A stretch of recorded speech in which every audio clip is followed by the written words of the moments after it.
You're fired, you dead weight.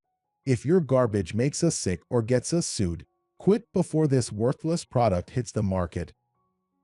Takashi, my younger boss, said this as he threw our new product into the trash without even tasting it. How could he treat something the R&D team worked so hard on like that? I clenched my fists tightly, frustration boiling inside me. I've had enough. I can't work at this company anymore. I looked Takashi straight in the eye and replied firmly, "Understood. As of today, I resign." Hearing that, Takashi laughed so hard he held his stomach. "You're a spineless quitter and utterly useless. Pack your stuff today and don't show up tomorrow. A man keeps his word." Of course, I had no intention of returning to this company. I could already imagine the chaos that would unfold. Even if Takashi begged for forgiveness someday, I would never forgive him. I greeted slightly and left the room to gather my belongings from the office. My name is Yusuke Fukuhara. I'm in my 40s and started working for a food manufacturer this spring.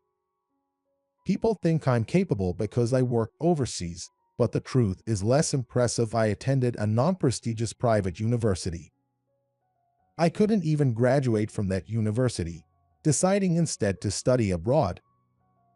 But even that decision wasn't driven by any grand ambition. I simply wanted to experience life overseas. After returning to the US, I spent my 30s working part-time at local diners, drifting aimlessly. Still, I couldn't shake my fascination with working abroad. I briefly worked overseas, but my shallow motivation was simply thinking it was cool to leave the country. I studied topics that interested me but ultimately quit working abroad because I lacked the determination to see it through. America lacks peer pressure but openly ridicules the unskilled. As a Japanese person, I was often underestimated. It wasn't about merit or ability, just being Japanese was enough to draw ridicule and exclusion from meaningful work.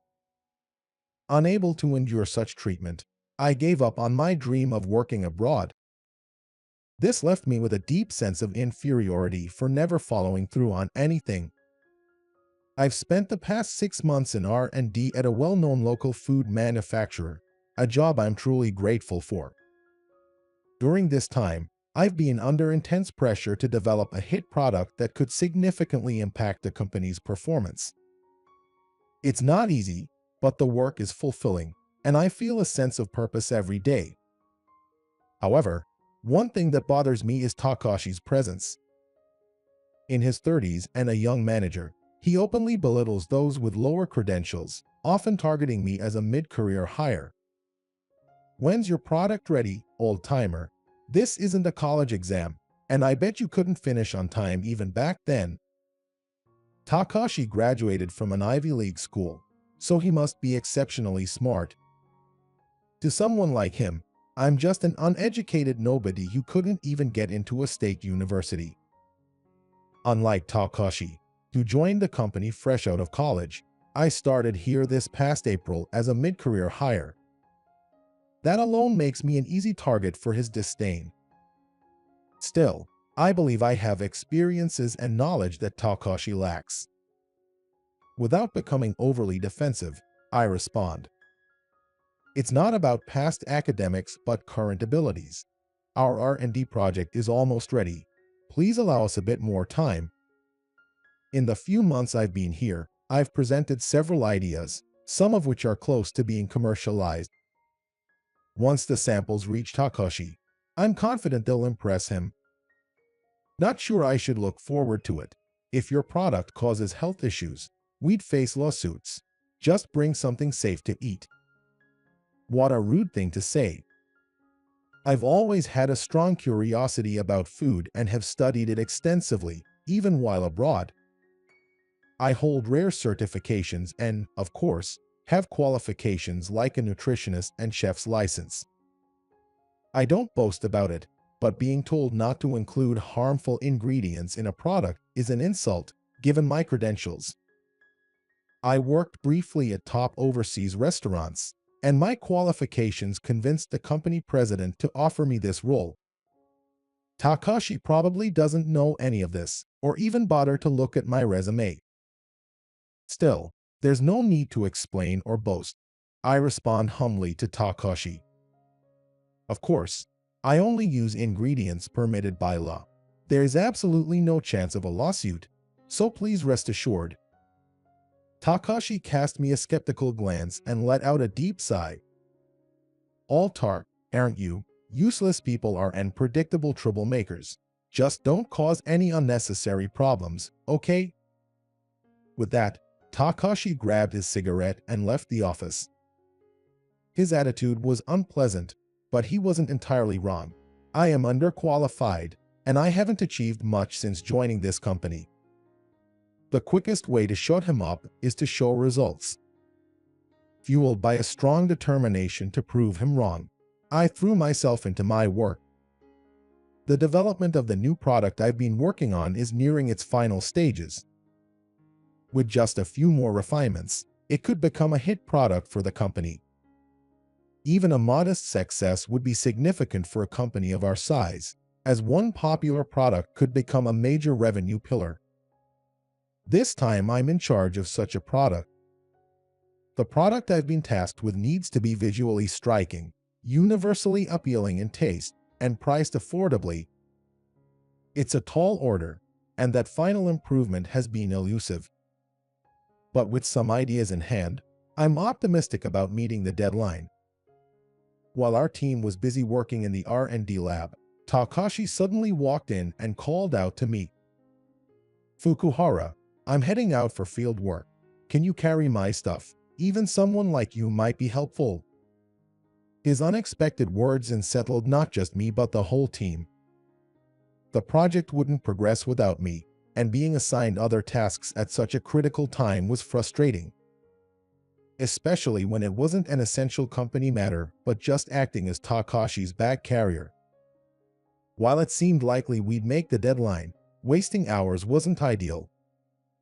I responded politely, careful not to offend him. "Sorry, I'm handling a key task.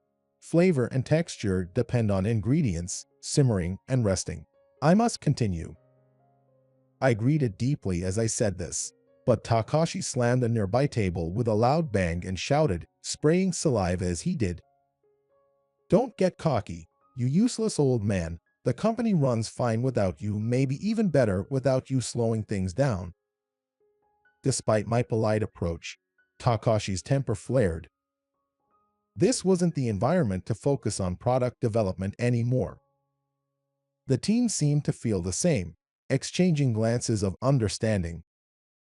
At this point, it was clear the fastest way to get back to work was to go along with Takashi and return as soon as possible. Resigned, I greeted. "You're absolutely right. I'll get ready immediately. Please wait a moment." I quickly changed into appropriate attire and made sure I looked presentable for meeting external parties.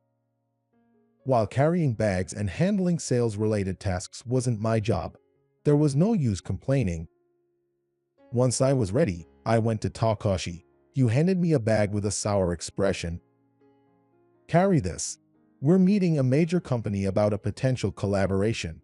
If it works out, it'll be huge, so don't mess it up." I had heard about this collaboration idea from the president, but how could Takashi not know? He often dozed off during meetings, so he probably missed crucial details. The fact that he was heading to a significant meeting without understanding the context was concerning. Feeling uneasy, I accompanied Takashi. At the meeting, I discovered the counterpart was Yamamura, a former R&D member now an executive at the major company. While this meeting wasn't formal negotiations, I ended up participating in the discussions, which turned out to be beneficial. Takashi struggled to follow, but I understood their needs and provided responses, suggestions, and proposals. Yamamura seemed very satisfied, and I felt confident this collaboration would progress positively. On the way back to the office, Takashi grumbled as he looked at the vacant house next to our building. This office is in a great spot, but the empty house next door ruins the view. It's an eyesore and should be torn down. While I understood his frustration, I shared a different perspective. Really, I think the company should buy it. With such a prime location, selling fresh products there would surely attract customers. Takashi responded with an exasperated tone. Don't talk like an amateur. Business isn't that simple. Stop wasting time and focus on your research and development. While the conversation wasn't exactly productive, there was no point in debating Takashi about the vacant house. And as he said, I had urgent work to return to. I quickly changed my clothes and returned to work in the R&D lab. After countless trials and errors, we finally completed the new product. Today was the day our team's products would be reviewed by middle managers, including Takashi. Passing this stage means the products go to executives for approval. If approved, they'd finally hit the market. We were confident about our work and felt certain we would pass the initial review. However, when Takashi glanced at the array of new products in front of him, he didn't even touch them before saying, "The appearance is fine, but knowing who made them, I don't want to taste it. Fukuhara, did you even test for poison?" How much longer was he going to mock us? Still, I was confident that once he tasted it, he'd be convinced. As the representative of the R&D team, this wasn't the time to be overly humble. I looked Takashi in the eye and replied with pride, "We've tested it thoroughly and can confidently present these products. Please, give them a try."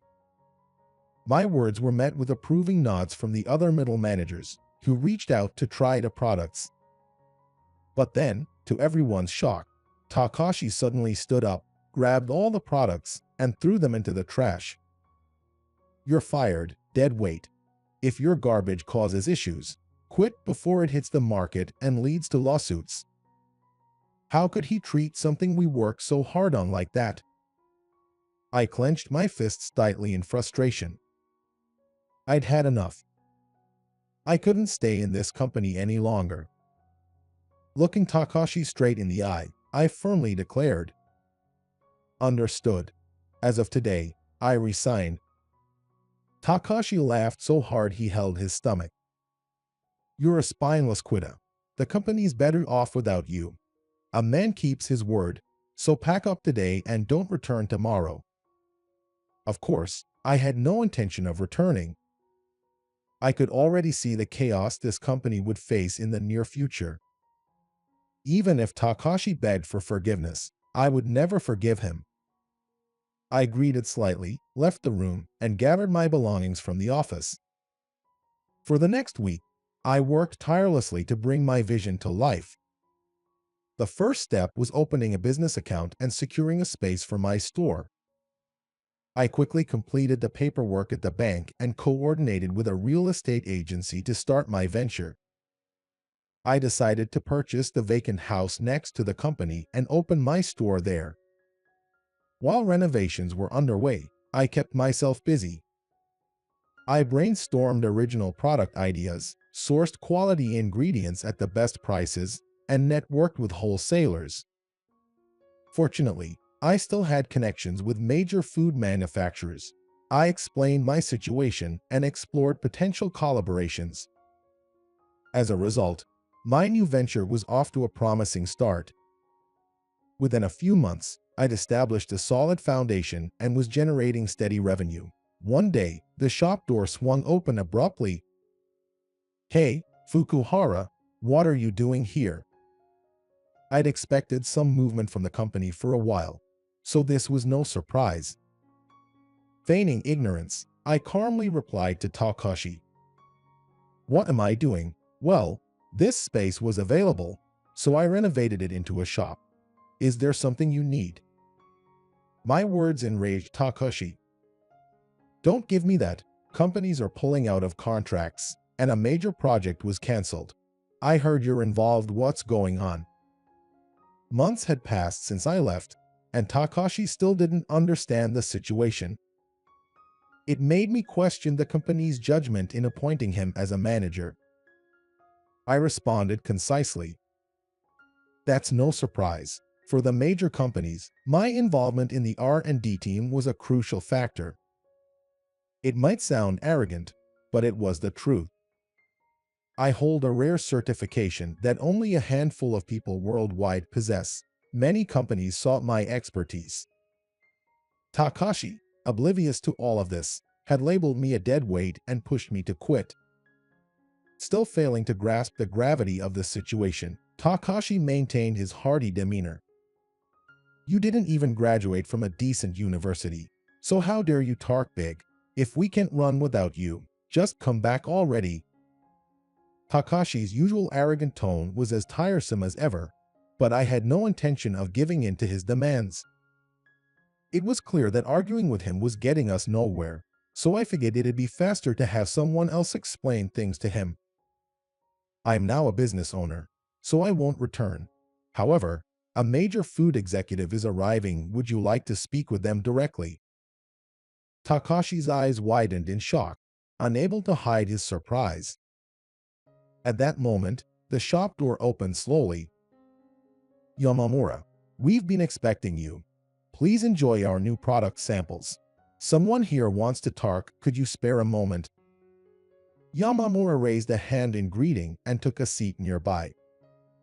I'd had numerous meetings with Yamamura here, and more importantly, he'd supported me back when I worked under Takashi. Naturally, Yamamura was an important figure for Takashi as well, so seeing him here left Takashi visibly stunned.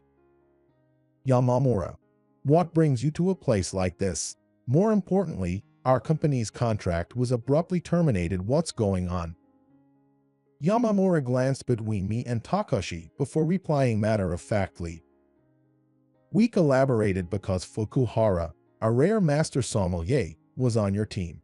Changing the terms gives us the right to complain." I could almost see the question marks swirling in Takashi's mind.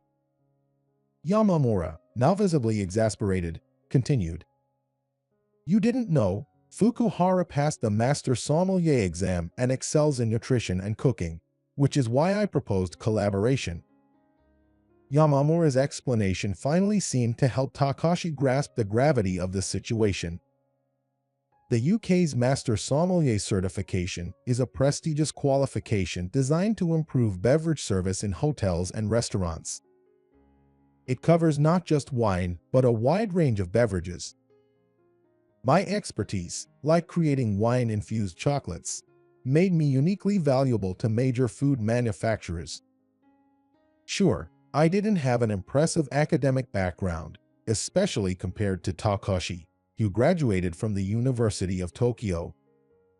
But I had poured my heart into studying and researching this field, making it all the more infuriating to have my work insulted. Even if Takashi apologized now, I'd never forgive him.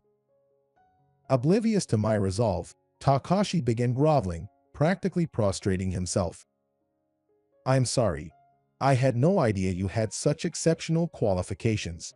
Please, I'm begging you, come back to the company." Both Takashi and Yamamura stared at me, but I shook my head firmly. After mocking and trashing our work without tasting it, I take pride in my craft and refuse to work with someone who disrespects food. I thought my firm rejection would be the end of it, but Takashi persisted. Standing up, he grabbed my arm, tears welling in his eyes. "Don't say that. We were colleagues once, weren't we? If you don't come back, the company's in serious trouble." That much was obvious. The collaboration with a major food manufacturer, as well as other projects, hinged on having a master sommelier on board. The company had already made significant investments based on these collaborations, so their losses would undoubtedly be substantial.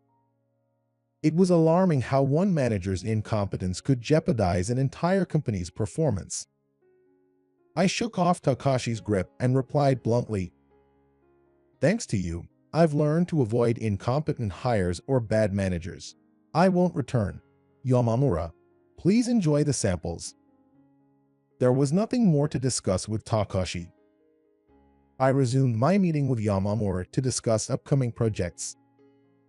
The product samples were well received, and Yamamura expressed enthusiasm about taking them back for internal review and further consideration. As Takashi lingered, dejected, I addressed him coldly. "We're moving into formal negotiations now. Please leave, as this is no place for outsiders." Though Takashi looked at me with frustration, he had nothing to counter with and left the shop dejectedly. Within a year, Takashi's company's declining performance led to its acquisition by another firm. As part of the restructuring, Takashi was reassigned to inventory management. A respectable job, but one he found unsatisfactory due to lower pay and lack of prestige. Unhappy with the situation, he resigned, only to end up working part-time at a convenience store. Due to the acquisition following poor performance, employees who quit appear to receive no severance pay. Rumor had it that former colleagues often saw him being scolded by the store manager. He has been acting bossy at work, but as a part-time worker, he doesn't seem to be of any use to the store. Takashi's boasting about his University of Tokyo degree proved that academic credentials don't ensure professional success. I hoped he'd learn to take pride in his work rather than relying on his education to justify arrogance. I've been creating hit products with major food manufacturers and selling original items at my store. My overseas connections have boosted my product's popularity abroad, and I'm considering relocating to expand my facilities. I once lost confidence in myself and gave up working overseas. But now, I'm ready to try again, starting by selling my products from Japan to the world. My academic background isn't impressive, but I believe any experience, pursued earnestly, will eventually pay off. With this conviction, I'm determined to keep giving my all to whatever lies ahead.